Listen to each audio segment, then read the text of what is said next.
Hi అండి. అందరూ ఎలా ఉన్నారు? బాగున్నారా? నేను బాగున్నానండి. ఇవాళ నేను మీ ముందుకి శనగల వడలు తీసుకొచ్చేసాను. శనగల వడలు చాలా చాలా టేస్టీగా ఉంటాయి. మనం ఎన్నో రకాలుగా శనగలు వాడేస్తాము. శనగలు వేయించుకుంటాము. అలాగే పాఠోళీ చేసుకుంటాము. అలాగే కూరల్లో వేసుకుంటాము. అలాగే మొన్న నేను చేసినట్టు చోలే చేసుకుంటాము. ఎలా అలా మనం యూటిలైజ్ చేసేస్తాము శనగలతో. ఆహ్, రకరకాలుగా వాడేస్తాం మనం శనగల్ని.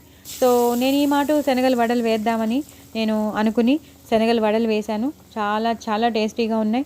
సో, నేను ఒకదాన్నే ఎందుకు ఎంజాయ్ చేయడం, మీరు కూడా ఎంజాయ్ చేస్తారని నేను మీకు షేర్ చేస్తున్నానండి. సో, మీరు తప్పకుండా ఇవి ట్రై చేయండి. చాలా టేస్టీగా ఉంటాయి. అన్నంలో అద్దుకుని తినచ్చు. అలాగే ఏదైనా చట్నీ ఉంటే అల్లం చట్నీ కానీ, టమాటో సాస్ కానీ ఏమైనా ఉంటే వాటిల్లో మీరు ఇవి ఈ ఈ వడల్ని మీరు నంచుకుని తినచ్చు. చాలా చాలా టేస్టీగా ఉంటాయి. ఇదేదో పురాతనంది అనుకోవద్దు, చాలా బాగుంటాయి ఇవి. వేడివేడిగా తింటే మాత్రం ఇంకా అసలు అదిరిపోతాయి. ఒకటి తర్వాత ఒకటి తినేస్తాం. బట్ శనగల్ని ఒక రోజు ముందు నానబెట్టేసుకున్నవి మీరు నెక్స్ట్ డే మార్నింగ్ తీసుకోండి. అంత నీళ్ళన్నీ ఓర్చేసేయండి. ఓడ్చేసాక అప్పుడు మీరు ఒక గిన్నె తీసుకోండి. అందులో మీరు శనగల్ని పార్టిషన్ చేసుకోండి. కొన్ని తక్కువ క్వాంటిటీలో ఒక గిన్నెలో పెట్టండి. ఎక్కువ క్వాంటిటీలో ఒక గిన్నెలో పెట్టండి. తక్కువ క్వాంటిటీ ఎందుకంటే అవి సపరేట్గా మనం ఈ బ్యాటర్లో కలుపుతాం అనమాట. అంటే మనం వడ తినేటప్పుడు అవి అప్పుడప్పుడు మన పంటి కిందకు వస్తూ ఉంటాయన్నమాట. సో, అందుకని తక్కువ క్వాంటిటీలో ఉన్నవి సపరేట్గా పెట్టుకోండి. ఎక్కువ క్వాంటిటీ అనేది ఒక గిన్నెలో పెట్టుకోండి. అలాగే శనగపప్పుని ఒక గంట ముందు నానబెట్టుకుని మీరు కొంచెం అందులో వేయండి. ఎక్కడైతే సపరేట్గా పెట్టుకున్నామో అందులో కొంచెం వేయండి. ఇందులో కొంచెం వేసేయండి శనగపప్పుని కూడా. సో, అవి అలా అయిపోయింది కదా. ఇప్పుడు మీరు నేను డైరెక్ట్ రెసిపీలోకి వెళ్ళిపోయానండి. నేను ఇంకెక్కువ ఏమీ మాట్లాడను. పాపం మీకు అందరికీ ఇబ్బందిగా ఉంటుంది నాకు తెలుసు. నేను ఎక్కువ ల్యాగ్ చేయను. సో, తొందరగా రెసిపీలోకి వెళ్ళిపోతాను. సుత్తేమీ కొట్టనండి. సో, మిక్సీ తీసుకోండి, పెద్ద గ్రైండరే తీసుకోండి. సో దట్ ఏమవుతుందంటే మీరు ఈ శనగలు కూడా వేసేసి గ్రైండ్ చేయడానికి ఈజీగా ఉంటుంది.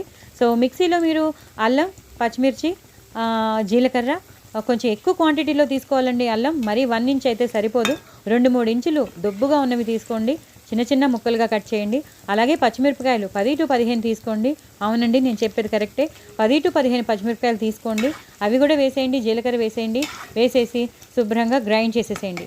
అది బాగా గ్రైండ్ అయిపోయాక అప్పుడు మీరు ఎక్కువ మోతాదులో తీసి పెట్టుకున్నారు చూసారా గిన్నెలో, ఆ శనగలు, ఆ శనగపప్పు వేసేసి గ్రైండ్ చేయండి. ఒకవేళ గ్రైండ్ అవ్వకపోతూ ఉంటే అప్పుడప్పుడు కొంచెం నీరు పోసుకోవచ్చు. వడల బ్యాటర్ లాగా తయారవుతుంది. అది వడల బ్యాటర్ లాగా తయారైనప్పుడు మీరు మిక్సీని తీసేసి అందులో ఉన్న బ్యాటర్ అంతా మీరు ఒక గిన్నెలోకి తీసి పెట్టుకోండి. మొత్తం అంతా శనగల బ్యాటర్ అంతా ఆ మిక్సీలోంచి తీసి ఒక గిన్నెలోకి వేసి పెట్టుకోండి. ఇప్పుడు మీరు ఆ శనగల బ్యాటర్లో ఈ సపరేట్గా తీసి పెట్టుకున్న శనగలు అలాగే శనగపప్పు వేసేసేయండి. అవి వేసేసి తగినంత ఉప్పు వేయండి. మీకు రుచికి తగినంత ఉప్పు వేసుకోండి. అలాగే 1 or 2 స్పూన్స్ ఎండు కారం వేయండి. అవును, నేను చెప్పింది కరెక్టేనండి. 1 or 2 స్పూన్స్ కారం వేయండి.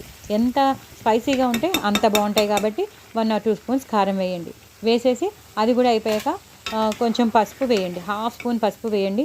అలాగే బాగా ఎక్కువ మోతాదులో తరిగి పెట్టుకున్న పచ్చిమిరపకాయలు కాదు, కరివేపాకు వేయండి. అలాగే ఎక్కువ మోతాదులో తరిగి పెట్టుకున్న కొత్తిమీర వేయండి. అవన్నీ వేసేసాక ఉల్లిపాయలు వేసుకునే వాళ్ళు ఉల్లిపాయలు వేసుకోండి. అక్కర్లేదన్న వాళ్ళు మానేసేయండి. కానీ సేమ్ ప్రొసీజర్, ఉల్లిపాయలు లేని వాళ్ళు సేమ్ ప్రొసీజర్ పాటించండి.